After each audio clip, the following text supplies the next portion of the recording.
Hello students, Gargi tutorial ক্লাসে তোমাদের স্বাগত জানাই।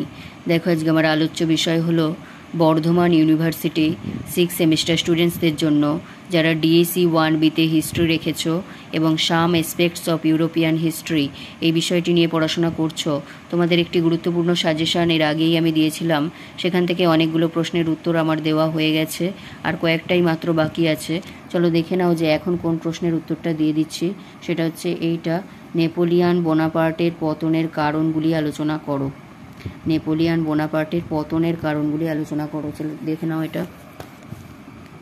এখান থেকে এইভাবে বলবে, 1799 থেকে 1814 খ্রিস্টাব্দ পর্যন্ত ইউরোপের একছত্র নায়ক ছিলেন নেপোলিয়ান, কিন্তু এক সময় সেই বিরাট ক্ষমতাবান মহানায়কের পতন শুরু হয় এবং রাজনৈতিক রঙ্গমঞ্চ থেকে তাকে বিদায় নিতে হয়। নেপোলিয়ানের এই পতন কোনো আকস্মিক ঘটনা ছিল না। আপাত দৃষ্টিতে যুদ্ধে পরাজয় তার পতনের সূচনা করলেও সেই সঙ্গে যুক্ত হয়েছিল আরও বৈচিত্র্যময় বহু কারণ, যা তার পতনকে অবশ্যম্ভাবী করে তুলেছিল। সীমাহীন আকাঙ্ক্ষা বলবে, সীমাহীন আকাঙ্ক্ষা, অত্যাধিক আত্মপ্রত্যয় নেপোলিয়ানকে ক্রমশ পতনের দিকে নিয়ে যাচ্ছিল।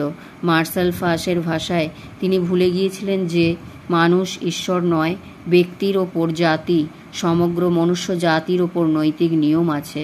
তিনি ভুলে গিয়েছিলেন যে যুদ্ধ সর্বোচ্চ লক্ষ্য নয়, কারণ শান্তির শক্তি যুদ্ধের থেকেও বেশি। এই দম্ভই তাকে সৎ পরামর্শদাতাদের থেকে বিচ্ছিন্ন করে ফেলেছিল।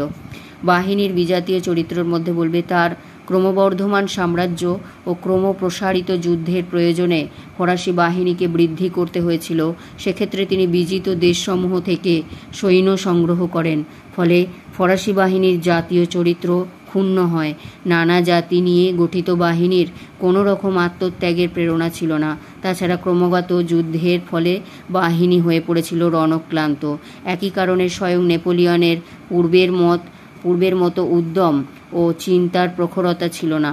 শেষের দিকে তিনি বারবারই যুদ্ধে কৌশলগত ভুল করতে থাকেন, যেমন রাশিয়াকে আক্রমণ করা। এরপর পয়েন্টের নাম দেবে মহাদেশীয় অবরোধ ব্যবস্থার ব্যর্থতা। এর জন্যই তিনি পর্তুগাল স্পেনের যুদ্ধে জড়িয়ে পড়েন।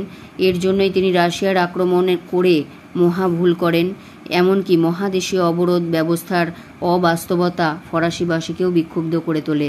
প্রয়োজনীয় দ্রব্য সামগ্রী দুর্লভ ও দুর্মূল্য হওয়ার ফলে সারা ইউরোপ জুড়ে নেপোলিয়ান বিরোধী হওয়ার হাওয়া বইতে শুরু করে। এরপর এটা বলবে রুশ অভিযানের ব্যর্থতা। মস্কো অভিযান ছিল নেপোলিয়ানের অদূরদর্শিতার চরমতম বহিঃপ্রকাশ, কারণ রাশিয়া মিত্র থাকলে পশ্চিম রণাঙ্গনে তিনি সর্বশক্তি দিয়ে যুদ্ধ করতে পারতেন, কিন্তু ক্ষমতার দম্ভে রাশিয়াকে আক্রমণ করে তিনি একই সঙ্গে পূর্ব পশ্চিম রণাঙ্গনে জড়িয়ে পড়েন। শুধু তাই নয়, এক্ষেত্রে তার পরাজয় বরণের ইতিহাসেও ছিল লজ্জাকর। তিনি রাশিয়ার কূটকৌশলের কাছে পরাজিত হয়ে এক প্রকার বিনা যুদ্ধে বিরাট সৈন্যবাহিনী ও বিশাল অর্থ ধ্বংস করে আসেন।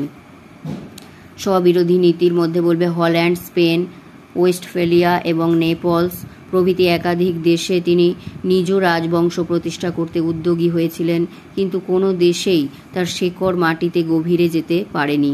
এই সব দেশের কাউকে রাজনৈতিক স্বাধীনতা তিনি দেননি, এমনকি নিজের প্রয়োজনে ওই সব দেশ বা জাতিকে অর্থনৈতিকভাবে শোষণ করতেও তিনি দ্বিধা করেননি। ফলে জাতীয়তার চেতনায় উদ্বুদ্ধ এইসব জাতি তাদের স্রষ্টার বিরুদ্ধেই অস্ত্র ধারণ করেছিল। যে মুক্তিযুদ্ধ নেপোলিয়ানের পতনকে চূড়ান্ত রূপ দিয়েছিল, সেটা তার স্ববিরোধিতারই ফসল। এরপর পরের পয়েন্টে দেবে পোপের সাথে সংঘাত।